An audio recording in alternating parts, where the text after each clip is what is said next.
कुछ ऐसे ही नियम जो आपको ज़रूर मालूम होना चाहिए, ताकि आपको धन लाभ प्राप्त हो और भगवान का सूर्य देव का आशीर्वाद आपके ऊपर बना रहे। आपके जीवन के अंदर देखने को मिलेगी हर दोस्तों, आपकी कुंडली मजबूत इस अवधि के अंदर नहीं है, मगर आपको धन लाभ प्राप्त नहीं हो पा रहा है और आप चाहते हैं कि धन के मामलों के अंदर आपकी विजयी देखने को मिले। तो दोस्तों, आपको भगवान सूर्य देव को प्रतिदिन जल अर्पित करना चाहिए। उसके बाद आप देखेंगे कि किस तरह आपकी कुंडली की जो आपका भाग्य साथ नहीं दे पा रही थी, आपका भाग्य साथ देने लगेगा।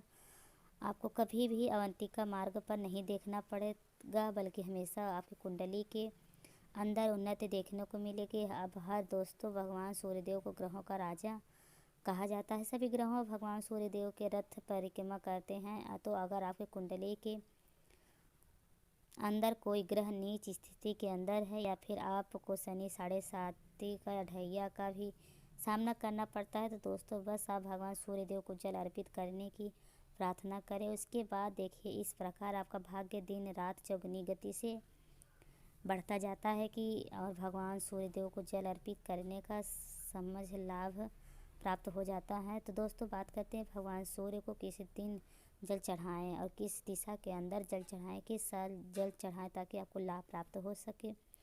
दोस्तों, वीडियो को लाइक करें, कमेंट के अंदर ओम सूर्याय नमः ज़रूर लिखिए। तो दोस्तों, अब बात करते हैं कि आखिर ऐसा क्या हम दोस्तों, सबसे पहले आपको सूर्य देव की किस दिन जल चढ़ाने से दोस्तों, वैसे तो माना जाए तो भगवान सूर्यदेव को प्रतिदिन सुबह उठकर जल चढ़ाना बहुत अच्छा माना जाता है। प्रतिदिन आपके पास समय हो या आपकी नींद नहीं खुलती है, तो दोस्तों इस बात का ध्यान रखिएगा।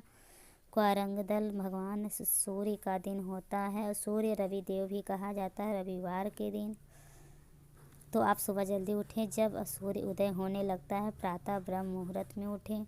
स्नान आदि करने के बाद आप लंगोट धारण करें या फिर आप पीले वस्त्र धारण करें और उसके बाद भगवान सूर्यदेव को जल अर्पित करने का कार्य करें। दोस्तों, रविवार के दिन भगवान सूर्य संपूर्ण अपने तेज में होते हैं और रविवार के दिन भगवान सूर्यदेव का ही दिन होता है। इस दिन अगर आप प्रतिदिन नियम बना लें तो महीने के 5 बार रविवार आता है। आप इस दिन भगवान सूर्यदेव को जल चढ़ाएं। उसके बाद अपनी कुंडली की अच्छी प्रार्थना करें, भाग्य उन्नति की प्रार्थना करें, प्राप्ति की मनोकामना मांगे। तो दोस्तों, समझ लीजिए कि आपका कार्य बन जाता है, तो आपको कभी भी पीछे मुड़ को देखना नहीं पड़ता और भगवान सूर्यदेव का आशीर्वाद हमेशा आपके ऊपर इस जीवन के अंदर बना रहता है। इस तरह दोस्तों, अगर आप कहते हैं कि आपको लुधियाना जल चढ़ाना है, तो आपको भगवान सूर्यदेव को कल कब जल अर्पित करना चाहिए। दोस्तों, सबसे उत्तम समय तो माना जाता है ब्रह्म मुहूर्तम, जब सूर्योदय होने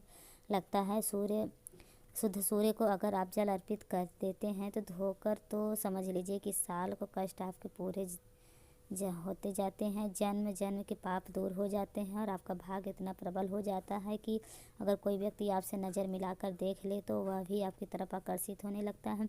आपकी बात सोने की भांति सच होती है और आपको कभी भी कोई व्यक्ति आपके सामने नहीं बोल सकता। कोई व्यक्ति आपको नीचा दिखाने का प्रयत्न भी छोड़ देता है, क्योंकि आपके अंदर इतना तेज आ जाता है कि ब्रह्म मुहूर्त के अंदर जल चढ़ाने से इस समूची दुनिया आपकी तारीफ करने लगती है। ब्रह्म और मुहूर्त की और 3 से 5 बजे के जल चढ़ाना संभव नहीं होता।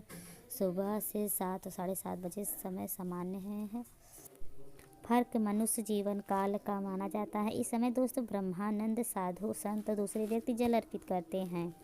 कहते हैं कि जो सांसारिक नियम का पालन करते हैं, वैवाहिक जीवन के अंदर बने होते हैं, वह अच्छा 6 से 7 बजे भगवान सूर्य को जल अर्पित करते हैं। वे दोस्तों, इसका मतलब यह होता है कि अब इसकी अगर आप सांसारिक सुख अंदर और सांसारिक सुख सूर्यदेव को जल सुबह 6 से 7 बजे के बीच जल अर्पित करते हैं, तो निश्चित तौर से आपका वैवाहिक जीवन अच्छा होता है, धन लाभ की आपको प्राप्ति होती है, मामलों के अंदर आपको उन्नति देखने की मिलती है। इस तरह दोस्तों, सुबह 8 बजे के बाद भूल कर भी सूर्यदेव को जल अर्पित नहीं करना चाहिए। दोस्तों, 8 बजे के बाद राक्षस का समय होता है। इस समय भगवान सूर्य को जल अगर आप अर्पित करते हैं तो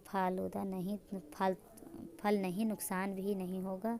बस आपको इन दिनों के अंदर कुछ अच्छा देखने को मिलेगा। अगर आप इस आदत को बनाते शुक्रवार से जल्द जल अर्पित करने का प्रयास करेंगे तो निश्चित तौर से आपके सारे कार्य बनते हुए। इस तरह दोस्तों भगवान सूर्य के जल अर्पित करने की एक ही दिशा होती है, वह होती है पूर्व दिशा, क्योंकि दोस्तों भगवान सूर्य देव का उदय पूर्व दिशा से होता है और उसके बाद बढ़ता बढ़ता पश्चिम दिशा की तरफ भगवान सूर्यदेव जाते हैं। दोस्तों किसी भी प्रकार का विशेष आयोजन होता है, अर्थात कोई मनोकामना मांगना चाहते हैं, तो अगर आप कोई विशेष वशीकरण करना चाहते हैं तो फिर किसी विशेष प्रकार का लाभ प्राप्त करना चाहते हैं तो दोस्तों डूबते सूर्य को जल अर्पित किया जाता है कि संध्या काल होते के बाद पश्चिम दिशा की तरफ जब सूर्य अपने वास्तविक सिंदूरी रंग के आकार के गोधूली बेला होती है, उस समय जल अर्पित करने से आपको किसी व्यक्ति का वशीकरण हो जाता है। कोई व्यक्ति आपकी तरफ आकर्षित होने लगता है, किसी प्रकार का विशेष प्रयोजन पूरा होता है। उस समय आपको पश्चिम दिशा तरफ मुँह करके आपको जल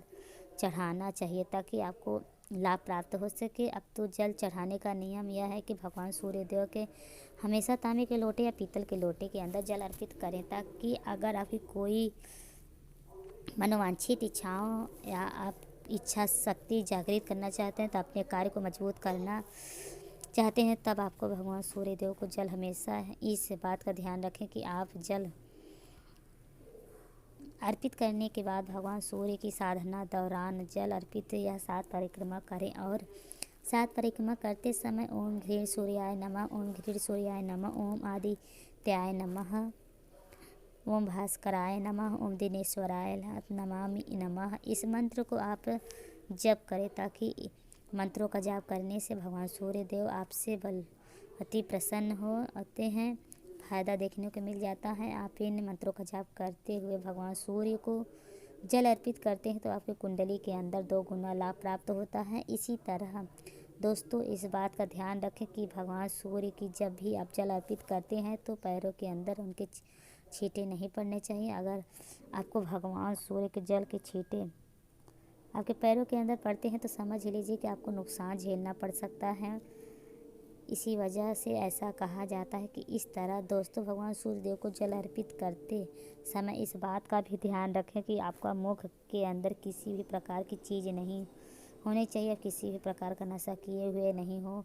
आप उससे पहले किसी से भी झाड़कर जड़कर लड़कर नहीं आया, अन्यथा आपकी पूजा को आपको फल प्राप्त नहीं हो पाएगा। आप लाख तना कर लेंगे, आपको फल नहीं मिलता। इस तरह दोस्तों को धन लाभ प्राप्त हो सकता है। धन के मामलों के अंदर बरकत देखने को मिले। आप भगवान सूर्यदेव को जल अर्पित करने से समय लोटे के अंदर आपको कुछ चावल साबुत, दोस्तों इस बात का ध्यान रखें अखंडित चावल आप इस्तेमाल नहीं करें। साबुत चावल भगवान सूर्यदेव की पूजा में इस्तेमाल किए जाते हैं।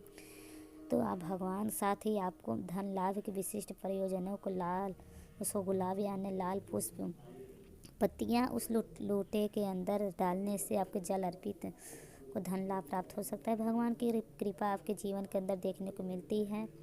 इस तरह दोस्तों कुछ शत्रु से भय है तो आप हमेशा कुछ काला तिल या काली चीज़ डालने के बाद भगवान सूर्यदेव को जल अर्पित करते हैं तो शत्रु से निवारण हो जाता है, शत्रु की बाधा दूर